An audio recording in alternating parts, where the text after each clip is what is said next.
Talk about bankruptcy. FTX. What in the world happened with FTX, this crypto exchange? This crypto exchange company, FTX, filed for U.S. bankruptcy on Friday. And SBF stepped down as CEO after a liquidity crisis that has prompted intervention from regulators all around the world. So this is what's crazy and what's very difficult with crypto, right? So for all those crypto bulls, there is a lot of positive things about crypto, right? About all the opportunities, about the future. The future is here. The future is now. We're going to be bringing everything through crypto. We're going to do everything via blockchain, and there's no need for title companies because blockchain is going to democratize everything, and everything's going to be on this chain, and everything's going to be perfect, and we can cut all these middlemen out, and it's just going to be so much better for consumers. What was that story before? How many times have you heard that story? And where is that story now, crypto bulls? Right? Because the challenge of an unregulated industry, as you can see, is there are a lot of core uses, and make no mistake, the industry will likely keep going on, but this is probably just the beginning because there's so many shenanigans that happen in good things that are unregulated, right? I mean, think about this: the industry itself grows, but did it grow as much as it should have grown? Well, it probably did if you had all these like bad actors that have played in, or a lot of hedge funds that are able to pump and dump either companies or bail people out and different things like that. And that's the issue that has been going on with this company. Is just significant amount of just potential fraud that's happening in this industry as to how does it blow up? Because think about this: if you were like a company like Coinbase, right, and you are a publicly traded company, you're a US based company, there's regulations and there's different things of what you need to do to be audited and to have a formal process. But the issue with that for a lot of exchanges is that it's a lot of hurdles to go through. Because it's a lot of hurdles, and because the general market demand was so hot, companies like a FTX, you have many other exchanges. A lot of them are actually offshore somewhere else because it's just a lot easier and unregulated to do different things in these other markets. Now, the issue of that is because at that time, a lot of consumers and most consumers weren't aware of this because things were just crazy red hot. Everybody was just chasing the hottest token or the hottest options. People went to those markets. They still invested their money there. And they just assumed that it was all the exchanges were the same. Maybe this exchange gave you a better like earning redemption thing. There's a lot of staking things. There's so much like financial instruments there that said, wait a second, I can leave my money at this exchange, but I can earn 6% interest, 7% interest in a 0% interest environment back in the day.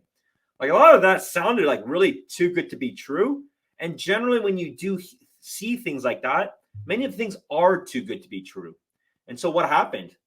As things started unfolding, who knows if it was fraud from the beginning or things just got worse and worse over time because they were a cascading effect, or it was also just greed. Like now we're hearing a lot of things like FTX is much more like an Enron scandal than a Lehman Brothers scandal. Well, not even scandal, Lehman Brothers bankruptcy, right? Because what happened at Enron and what happened in this case? The exchange makes money because they're the market maker. They're making trades and transactions. So if you were a Coinbase, you're a Fidelity, you're a Scottrade, you're an E-Trade, you're whatever these brokerages, that's an easy money-making machine, right? Because you're just doing a pure transaction. So you're going to be making that amount each time. So that's a decent business. It's not a huge business, right? I mean, look at the size of Coinbase. They're a big company, but there's only so many exchanges out there. So they can make a decent amount of money. Well, then you're asking, how did this guy start bailing out all these other companies? How did they make these billion-dollar donations to the Democratic Party? How did all these things happen? And a lot of it is starting to unravel, and we're going to discover things each week because they're going to start unpeeling the onions. Like, who else has exposure to this, right? Because of this industry of crypto, there's so much like exposure to other entities, right? I mean, you saw what happened, I think, a couple of months ago with the Luna coin. Like that went to like nothing, and then now you see this, which is a much bigger player that's now filed for bankruptcy. And so what happened? What happened was greed happened, right? They had this exchange. It was making money. All right, they're like, all right, cool. We're making money there. Okay, let's create this hedge fund. our venture fund or investment vehicle so that we can make other bets on other coins, other entities, and things like that. Now, the thing with hedge funds, though, is hedge funds blow up all the time. You may not hear of it, but they blow up all the time. But hedge funds can go super leveraged.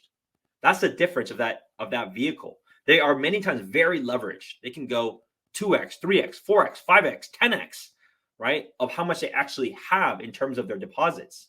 So that's something that can be very, very scary, right? Because they're not just borrowing, they're not just using their own money, they're leveraging up money so that they will make profits and make money if there is profits. But when things are down, they basically fold up and go bankrupt.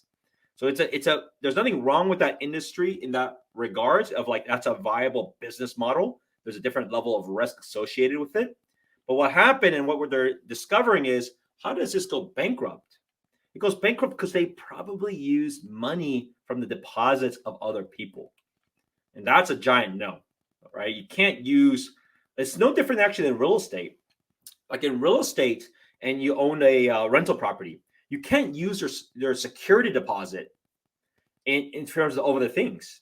And it makes logical sense, right? Because what if you use all that money and then you don't have that money anymore, and then they want their security deposit back because they're coming out of the rent and you don't have it anymore? So the security deposit is a similar idea. Like, you cannot touch that money. And no different than this, you're not supposed to be touching your client's money, right? The deposit, which is your client's money, unless they allow you to stake it. There's different things like that can be done, but you can't just take their money and just start like hedging and making random bets in these different companies or doing your own things for that. And that's what's like really unraveling. So it's gonna be really interesting to see like, what is the ripple effect of crypto. Now, for most parts, this will affect some markets. So we'll see which markets it impacts. Like the Bay Area crypto market isn't that big. There's a lot of companies, but it's not that big in terms of like user base. Now, a big crypto market is Miami. So Miami wanted to be this crypto capital of the world. It's going to be really interesting to see like what happens there. Does it actually impact housing there? Because they have been able to ride things for a long time. Or are those all people really smart and geniuses that they took advantage of the crypto market, made a ton of money, and they sold it all, and they bought valuable property like real estate? That will be the interesting part to see. And of course, all of this will play out over time. Thank you for watching this short on my YouTube.